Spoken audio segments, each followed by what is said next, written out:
What's up guys, Joey here for YugaTech here in New York City, checking out Samsung's latest and greatest, the new Samsung Galaxy Note 10 Plus. So what sets this one apart from the standard Note 10?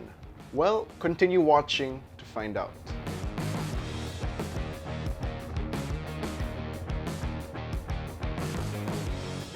The first thing you notice with the Note 10 Plus when compared to the standard Note 10 is that much bigger 6.8-inch dynamic AMOLED Infinity O display. That's a mouthful. The display's resolution also gets an upgrade to 3040 by 1440 with this Plus model. And what I can say, these Samsung display panels never disappoint. I didn't really have an issue with the punch hole camera being moved to the center of the top of the display, as it actually felt more like a nice novelty to this device. Pair that up with the AKG tuned stereo speakers on this device and toggle that Dolby Atmos feature on, and that's a personal Netflix machine that's ready to keep your eyes and ears locked in.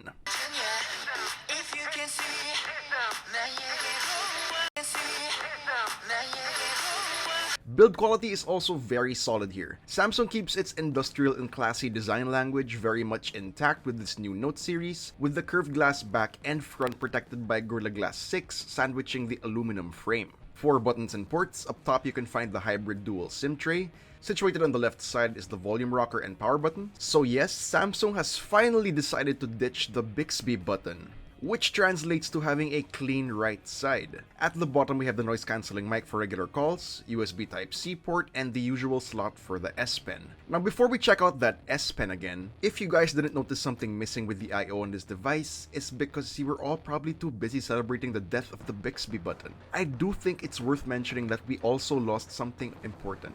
No more 3.5mm headphone jack here, and because of this, let us take a moment of silence. For the new S Pen, it now supports air gestures. An example of this is how you can control the camera app, switching between the front and the rear, switching modes, and zooming in. Checking out hardware real quick, this particular US variant's rocking a Snapdragon 855 chipset, but what we'll be getting in our local market is Samsung's latest Exynos 9825 7nm chipset.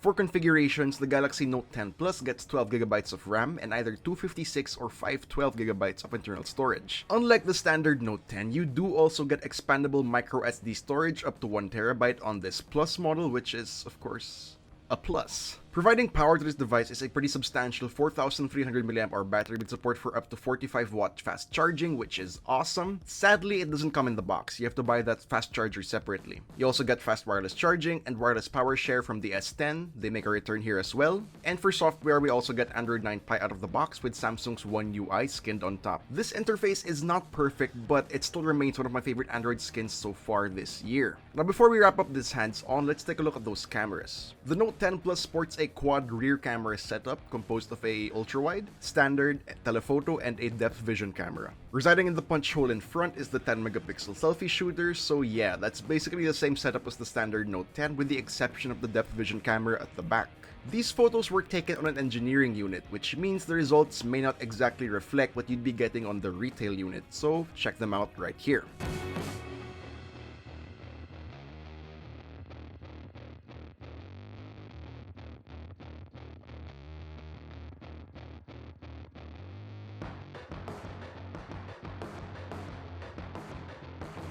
And to finish off this video, I leave you with my first impressions of the Note 10 Plus. This is the one you should get if you're a hardcore Galaxy Note fan, if you've been a Note user for a long time, because this is where you'll get the full Note 10 experience. By comparison, the Note 10 Plus makes the Note 10 feel more like the Note 10 Lite. For pricing in the Philippines, please check out the description down below. Alright guys, so that wraps up this hands-on of the Samsung Galaxy Note 10 Plus. Let us know in the comments down below what you think of this device, and stay tuned for our full review. And if you enjoyed this video, please do drop a like, subscribe to our channel for more content, hit that bell icon so you don't miss any future uploads, and be sure to visit YugaTech.com for the latest tech news and reviews. This has been Joey, and I'll see you guys in the next one.